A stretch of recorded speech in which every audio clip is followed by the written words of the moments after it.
So this is Hurricane Preparedness Week, and we still want you to be prepared despite the fact that we have a below average season possible across the Atlantic Basin. So we've invited Barry Goldsmith, who's a meteorologist with the National Weather Service, which is a branch of NOAA, the National Oceanic Atmospheric Administration.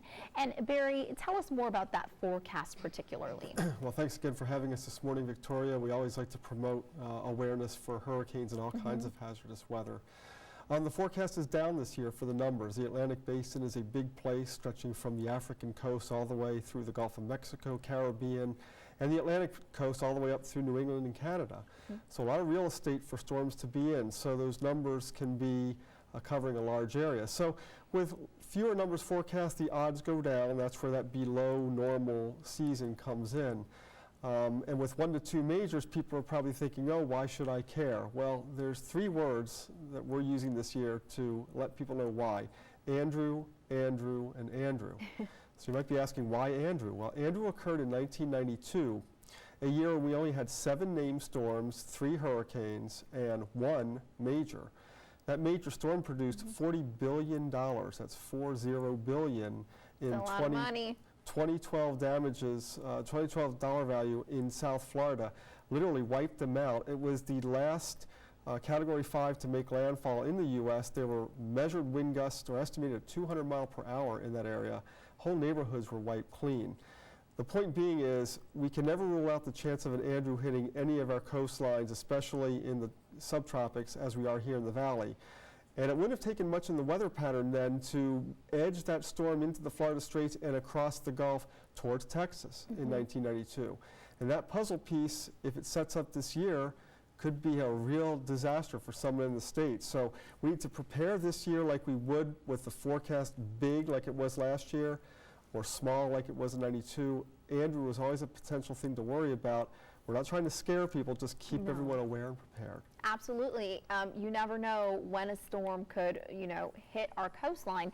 And what's really, really important is to note that even though it is an El Nino year, and this is how the main factor as to why you're forecasting this below average year, it's important to note that we could see a few storms, and even if it's a tropical storm, even if it's a minimal hurricane that moves through even close to here, we could still see tremendous amounts of rain, and that tends to be one of our bigger problems.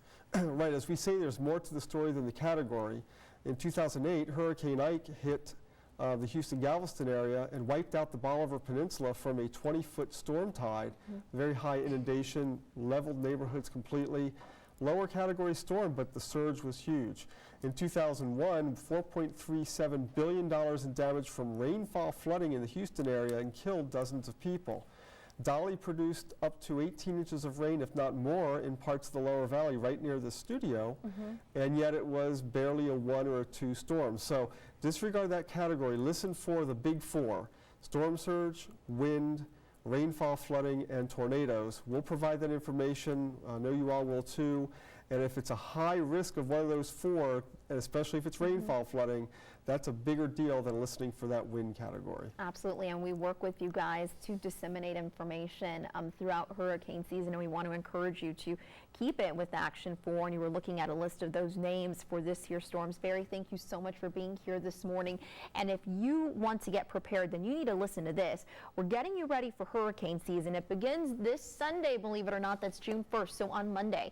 Our weather team, we're going to be hosting our hurricane special, Prepare Now. It begins at 6 o'clock with the call center, where our team of experts will take your questions, followed by our special, which is going to be at 6:30. And you don't want to miss it because it is all brand new information that you are going to want to tune in for.